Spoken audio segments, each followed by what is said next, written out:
What about Mr. Bean now? Have you drawn a line under him? No more Mr. Bean? You know, I doubt that he will reappear, but you never know. You must never. The people have spoken. Yeah, quite. But you know, you must never say never again. A film, as Jeff mentioned, that I was in. So you must never say never. But you know, there does come a point when you feel as though you've done most of what you want to do with him. So. And because it's not based on language, because it's so physical, Mr. Bean, presumably it's popular everywhere. Yeah, it is. It has what we might call a global outreach. So, like, are holidays a misery? Can you go anywhere? Well, yeah, I can't go to many places where you're not recognised. And it's the thing I find most tricky is when people don't recognise you particularly, but half recognise you. You know, it's that strange thing where they go. And of course that means they stare. They stare a lot, and they just look. You're sort of feeling, I wish that person wouldn't stare at me. So, you know, I'd rather just, you know, hold up a flag saying yes, yes, it's me. A few years ago, there was I was in a Land Rover parts department near Peterborough, the kind of place you find me on most Saturdays.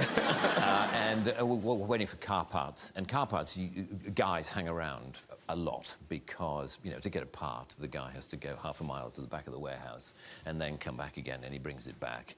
And he says, this is a left-hand one. Oh, you wanted a right-hand one. Sorry, I'll go. And back he goes, and it takes forever. Anyway, I was standing around with a group of guys, and I could see this guy doing that.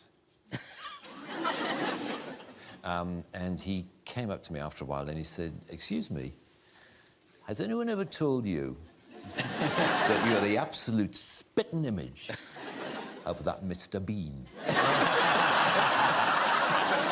I said, "Well, actually, I am the actor who plays Mr. Bean." And he said,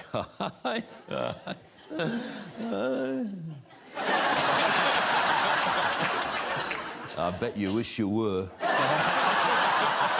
And there followed this bizarre conversation in which the more I tried to claim that I was the person whom he thought I merely resembled, the less he believed me.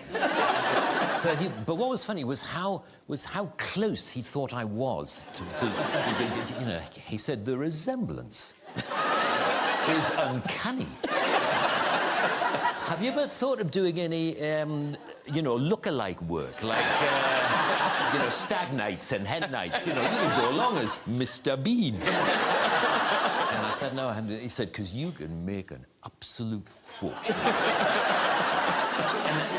And I could tell after a while I had to bring the conversation to a close because clearly not only was he not believing me, but he was getting quite annoyed, you know, that I was pursuing this line of I am Rowan Atkinson and clearly he thought I was this total arse. Just because I happen to look a bit like Mr. Bean, goes around the country actually claiming to be Mr. Bean. You know, what a twat.